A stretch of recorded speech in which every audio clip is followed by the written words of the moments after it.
Hello everyone, welcome to Everest Online Academy. As हामी class 10 को transformation of sentence को past question हरु गर्दै छौं है. So 2079 मा कुन question हरु सोधेको थियो भन्ने कुरा हामी यो भिडियोमा सल्भ गर्छौं. Transformation of sentence बाट चाहिँ अलि धेरै क्वेशन सोधिराखेको हुन्छ. That's why हामीले सबै मिलाउनु पर्ने हुन्छ है त. Okay, let's get started. Shall we? Okay, number 1. They left the town yesterday. They left the town yesterday. अब केमा चेन्ज गर्नु पर्यो into negative. अब उनीहरुले हिजो शहर छोडेनन् भनेर. सो केमा छ त verb 2 छ, past छ भनेदेखि अब they didn't leave. They didn't leave the town. Leave the town yesterday. They didn't leave the town yesterday भनेर भयो. Nepal has 7 provinces भनेर. अब कतिवटा प्रोभिन्सहरु छन् नेपालको भनेर सोध्नु पर्यो. So 7 भन्ने चाहिँ हाम्रो क्वेशनमा आउने भएन. So how many provinces यहाँ verb 5 छ, अगाडि does Nepal have भनेर भन्न सक्यो.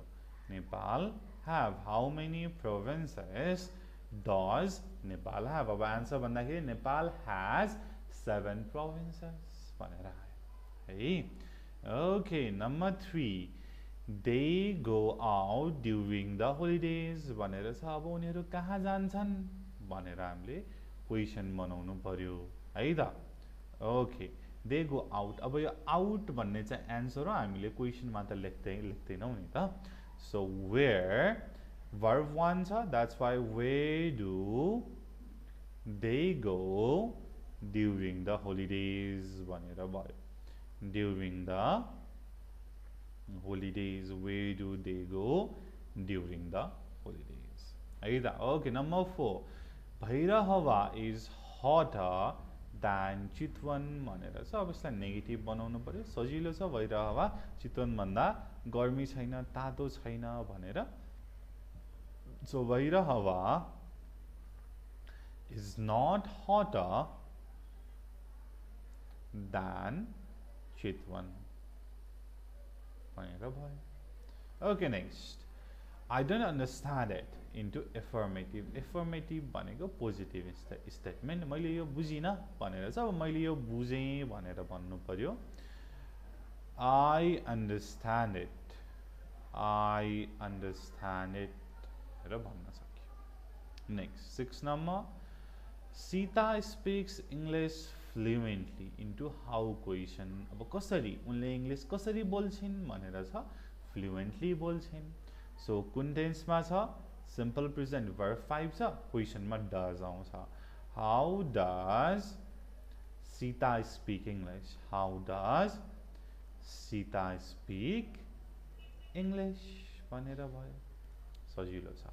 Don't switch off the radio into affirmative. Radio बन्द नगर भनेर भयो. अब रेडियो बन्द गर भनेर भन्नु पर्यो. के छ भन्ने त? Switch off the radio. Switch off the radio. Just don't लाई हटाए पुग्यो यहाँ है. सजिलो छ. You are well now. तिमी अहिले ठीक छौ भनेर छ. अब इन्टरोगेटिभमा चेन्ज गर्नु पर्यो. अब यसलाई तिमी ठीक छौ अहिले भनेर सोध्नु पर्यो. Are you well now? Are you well now? अब yes, I'm well. अथवा no, I'm not feeling well now भनेर आन्सर आउने भयो है त. Number 9.